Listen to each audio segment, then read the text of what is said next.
પાણી ઠેલ મારે છે હવે જોવા જઈએ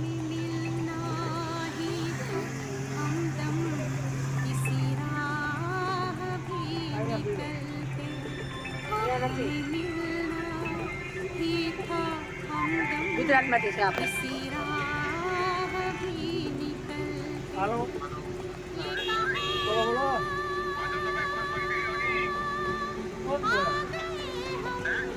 બોમ્બે જાઉં બોમ્બે ફરવા ગયા છે 12 કલાક ત્યાં ટ્રાફિકમાં છે એટલે આવી ગયો હમણાં ફોન કરીશ તમને અહીંયા માપી જાય